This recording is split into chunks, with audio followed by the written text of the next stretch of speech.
প্ৰতি ডাক্তৰ কৃষ্ণনাৰায়ণ দত্ত বৰুৱা, অসম চিকিৎসা মহাবিদ্যালয়, ডিব্ৰুগড়, অসম। শ্ৰদ্ধা ভাজন এখো।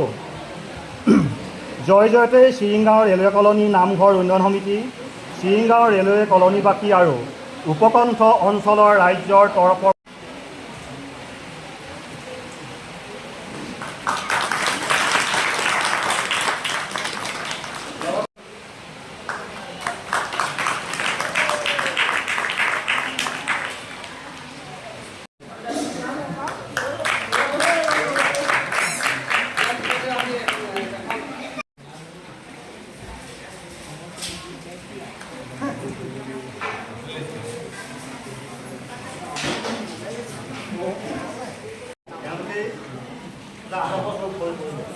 আমি আমাৰ অমৰজ্যোতি গগৈ আমি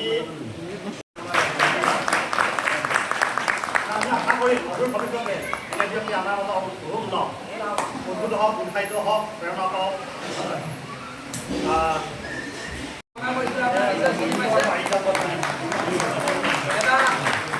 ডাঙৰ হাতসাপৰি হ'ব লাগে। আমাৰ মনত যাচিব আমাৰ শ্ৰদ্ধাৰ নামঘৰীয়া বৰদিনীয়া মেমৰিয়েল।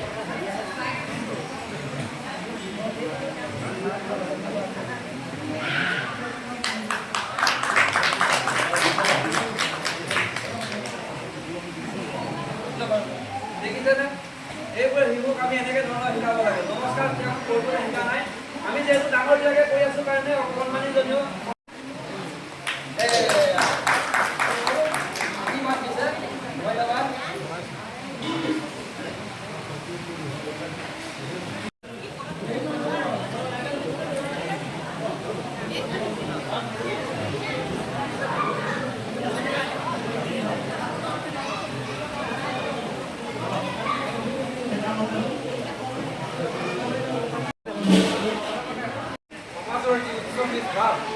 এই ভাৱটো ইয়াত পৰিহাৰ কৰা হৈছে। ইয়াত ৰজা হ'বলৈ কিন্তু এজন উচ্চ বোলে হাই কাষ্টৰ হ'লেহে ৰজা হ'বলৈ প্ৰমাণিত নহয়। আৰু ঠিক সেইধৰণে ইয়াত ভাৱৰ লগতে আৰু যি আমাৰ ধৰক মেকআপ আৰ্টিষ্টসকল আহিছিলে সাজ সজ্জাৰ বাবে তেওঁলোকৰ এটা আহিলা, তেওঁলোকৰ যিটো প্ৰফেশ্যনেল স্কিল সেই ক'বলৈকে এইখিনি আছিলে। বৰ বিশেষ নাজানো ক'বলৈ। আপোনালোকক পুনৰ পৰা সেৱা দিছোঁ যাতে ভৱিষ্যত দিনত আৰু ভালকৈ অভিনয় কৰিব পাৰোঁ, অভিনয় জগতত আৰু অকণমান আগবাঢ়ি যাব পাৰোঁ। এয়াই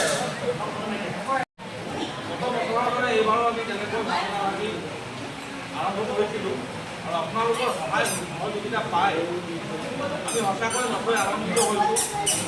আপোনালোকৰ সহযোগিতাই আমাক বহুত বিৰাট কৰিলে। আৰু আমাৰ এই সম্পাদক আৰু সভাপতিৰ দায়িত্বত থকা দীপক শইকীয়া আৰু মদন হাজৰিকাৰ সঁচাকৈ তেখেতলোকে বহুত আমাক মানে কি কৰিলে বুলিবলগীয়া।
প্ৰেচিডেণ্ট ছেক্ৰেটাৰী প্ৰধানমন্ত্ৰীয়ে যেনেধৰণে কৈছে মই তেনেধৰণে প্ৰত্যেকটো বস্তু আপোনাৰ পালন কৰিছোঁ।